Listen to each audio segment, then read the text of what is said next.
Yeah, Assalamu alaikum guys, welcome back. Let's get into it. with human rights lawyers like Brooke Goldstein, who needs genocidal sociopaths? Brooke Goldstein's the same person who publicly said there's no such thing as a Palestinian person. Well, Israel has killed 61,000 Palestinians in real time. We've seen it with our eyes. Israel has also injured 150,000 Palestinians. Just yesterday, Pierce, just yesterday, Israel killed 83 unarmed Palestinians, 58 of them who were gathered at food aid distribution sites. As you know, as we talked about on your show, Haaretz has said, quoting IDF soldiers, that they were commanded to shoot and kill at unarmed Palestinians who are starving gathered at food aid distribution sites. Since May, Pierce, over 1,200 Palestinians have been killed by Israel. Brooks says anyone who criticizes Israel, right, they're supporting Hamas, promoting Hamas, Hamas, Hamas, Hamas. Each time Brooks says Hamas, take a shot of alcohol, you'll be dead of alcohol poisoning in 2 minutes, right? But the reality is, folks, is that Israel is occupying the West Bank and Gaza. Israel is the one creating a man-made starvation. Just yesterday, Pierce, 8 Palestinian children died of starvation. That number is increasing. Brooke is one of those people who would put a microphone in front of these starving Palestinian kids and say, do you condemn Hamas? This is a man-made campaign. I just want to say just yesterday, Israeli senior official close to Netanyahu, this is their quote, Pierce, the die is cast. We're going for full conquest. If the chief of staff doesn't agree, he should resign. I've been on your show before. Does that sound familiar? Here's Smotrich, the finance minister of Israel. We're conquering, cleansing, and remaining in Gaza until Hamas is destroyed. The prime minister, Netanyahu, said he praised that quote. And then if you're talking about, oh, it's only us who are criticizing, Israel. Well, how about the former prime minister of Israel, Ehud Olmert? This is his words. I'm going to quote him. What we're doing in Gaza now is a war of devastation, indiscriminate, limitless, cruel, and criminal killing of civilians. Yes, Israel is committing war crimes. Here's another former prime minister, Yair Lapid. I don't prefer to describe Netanyahu's humanitarian city as a concentration camp, but if exiting is prohibited of the Palestinians, then it is a concentration camp. And then finally, here is the United Nations Secretary General. Gaza is a horror show with a level of death and destruction without parallel in recent times. Pierce, I ask you, do we ignore the evidence of our eyes? Do we ignore the evidence of our ears? Of course not. You and I have talked about this for nearly 2 years now. We are seeing a genocide. It's not my word. Omar Bertov, one of the most preeminent genocide scholars in the world, Israeli, Jewish American, is saying it's a genocide. Amnesty International. And if you don't like the word genocide, war crimes. This can end, and I agree with your other guests, if President Trump picks up the phone and calls Netanyahu, just like it happened with Reagan, just like it happened back in the day with Dwight Eisenhower, America shuts off the tap. Israel cannot continue this war without U.S. funding, weapon, and aids. And then maybe, just maybe, there might be a path towards peace. But this right now is a genocide. And anyone, after 2 years, who comes on your show and defends it is a genocidal social. As you can see in the interview, that gentleman just, you know, just grilled that woman, Brooke, her name is. Yes, I agree America has the power to end the war quickly. They pick up the phone, you know, and ring Netanyahu, say, we're going to stop your funding if you, unless you stop everything. You know what I mean? No concentration camps, nothing. Don't kill that Palestine when they're getting aid. And why are the Israeli in charge of giving aid? You see so many evidence that they're shooting at the Palestinians when they go and get aid. Just one atrocity after another. And they got people from his own cabinet, Netanyahu's cabinet. They're saying they're calling it out. It's like we're going there creating a genocide. The previous prime minister they're calling that a genocide. It's saying it's a concentration camp. And these are more people who are arguably worse than Netanyahu. But it's just to save his own skin from not going to prison. He wants to continue the genocide. You know, just one after another. They don't really care about the October 7th. It never was about that. There's an ongoing investigation that, why did Israel let that happen in the first place? It's super militarized, It's in the border. How can people, parachutes, or gliders come in without anyone being there. It doesn't make any sense. It doesn't add up. So hope someone looks into it. I know there's an ongoing investigation.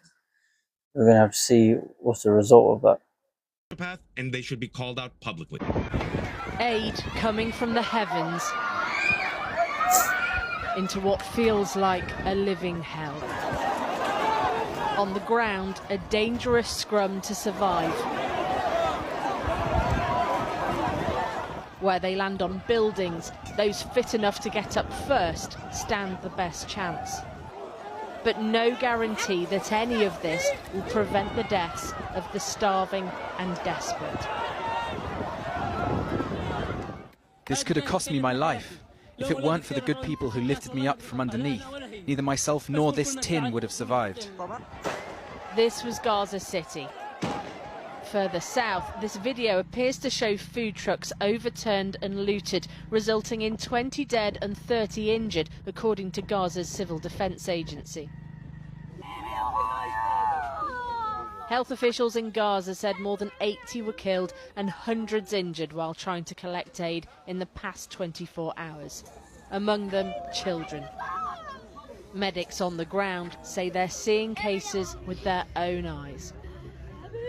It is the most cruel thing I have ever seen in my life, to deprive people of food in the way that has been done here, to shoot at them, to kill them, to injure them when they try to get food, and to have engineered a chaos that allows or that forces people now to fight each other and to find themselves in a sort of survival of the fittest reality.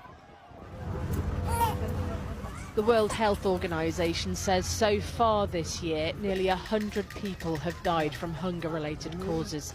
And UNICEF says in the first 2 weeks of July alone, 5,000 children were admitted to hospital for malnutrition. And as well as starvation, there is thirst. Aid groups say the water crisis is now just as severe. Groundwater polluted by sewage and chemicals seeping through the rubble. The pipes damaged by strikes and the risk of disease everywhere. The Israeli president says Israel has overhauled its approach to the humanitarian situation. But its prime minister is now said to favour a complete takeover of Gaza. He's met with senior security officials to finalise a new strategy for the war, despite the widespread condemnation of much of the rest of the world. This would risk catastrophic consequences for millions of Palestinians and could further endanger the lives of the remaining hostages in Gaza. In Israel too, tempers flare on the streets of Tel Aviv. Those protesting agree that heading into Hamas strongholds could be catastrophic for hostages still being held. They blocked one of the main highways last night, calling on the government to facilitate a hostage deal. In a small part of the wasteland that Gaza has become, they rake through the rubble after Israeli airstrikes overnight. It looks futile, but they begin anyway, because this is their home and their only reality. Thing is, sending airdrops to starving people, you know, the people who are the fittest, the strongest, are gonna grab it first, you know, and they might take 2-3 boxes with them, you know, which is not gonna distribute for the people around them, you know, the weak, the women, the children, and the old, you know. And it's not really fair. It's not fairly, you know, distributed evenly, fairly. Well, who can you blame them? You know what I mean? They're starving. You can't really say you're more valuing when the people are starving to death. You know, you can see the skin and bones, children, you know, amputated legs. You know, the list goes on. So we need to stop this now. You know, we need a ceasefire, end everything. You know, all occupation, give Palestine the land back. Prime Minister Benjamin Netanyahu is to propose the full reoccupation of Gaza when he meets his security cabinet at some point today. As a hostage family member, will this new plan be the best way to bring back your loved ones and the remaining hostages who are still being held inside of Gaza? So, we are family members. Some people would even say that we are collateral damage of a bigger issue. I listened to the esteemed doctor previously, and we all understand that there are human rights also for the hostages. But just to say, we are all children of God. We all walk this planet together, and I don't think that there should be competition on pain. We are all suffering, including the Palestinian people in Gaza that have been used as human shields from a terrorist organization that are using them and see benefit even by seeing the suffering and the starvation. Because there is food in Gaza. It just doesn't get to who it needs to get to. And we have to say that we are a bit surprised, at least my family. We met Mr. Steve Witkoff on Saturday that shared with us that his plan is based on two components: ceasefire and getting all the hostages out in one shot. And yesterday we had the Prime Minister saying what his plan is. So I have to say it is a bit confusing because we understood that the United States and Israel are on the same page. So we are also waiting to understand if the Prime Minister is just, using the media. You've been following the news that Israel has announced that, they want to occupy the whole of Gaza. Reoccupation of the whole Gaza. Some people already know this was the entire plan all along. It wasn't about October 7th, about hostages and whatnot, It's about taking land, stealing land. And in the other news, they said they want to annex the whole of West Bank, which is part of Palestine as well, So they want to make it all Israel. So it's a great Israel project. We knew this all along, If you're not up to date with the news, you can always listen to, Al Jazeera or you can even listen to Netanyahu, his own words. He say, the great Israel project, a little bit of Saudi Arabia, the north side, I think the whole of Egypt, all these other countries, and you can see Israel attacking its neighbors. It's not me saying it, they're doing it, They're attacking Syria, Lebanon, got Palestine, what other country? They haven't attacked Egypt, but they have sort of agreement with them. So it's about time they're gonna attack them as well. And Jordan as well. Yeah, or if there's substance behind those statements.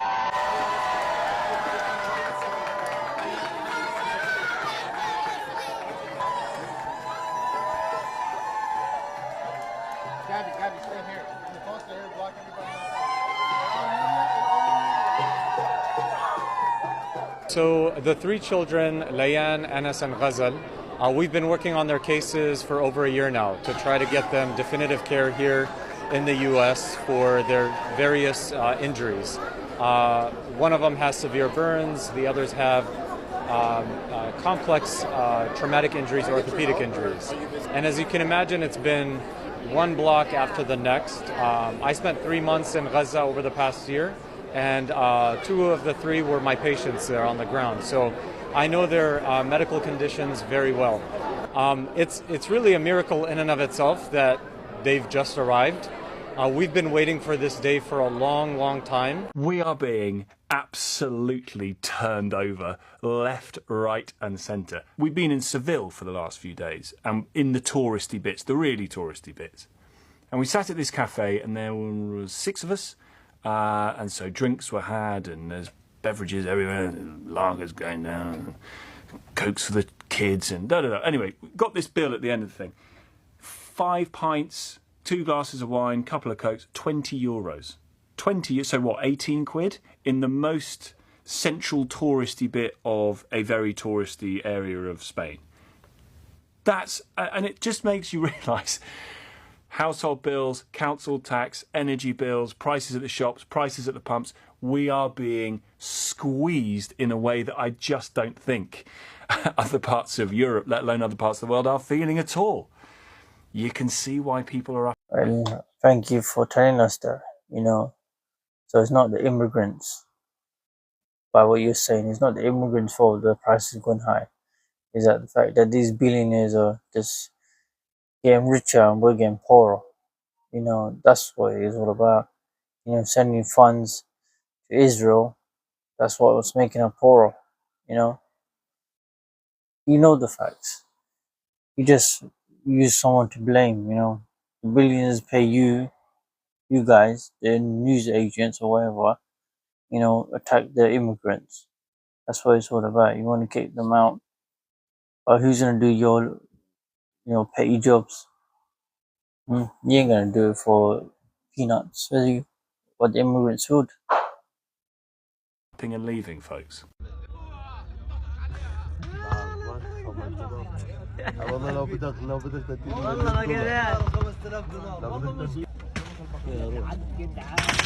يا حبيبي كان لجوا يا خال الله يسعدك لا قلت لك جايبيه بنزلوا يا شباب بقول لك هذاك كشف بس جايب ناس صمد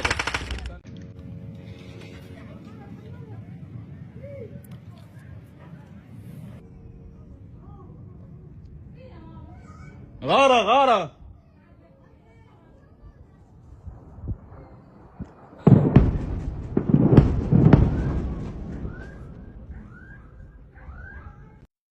As you can see in the last video that, you know, it's a sign of that they want to establish a great Israel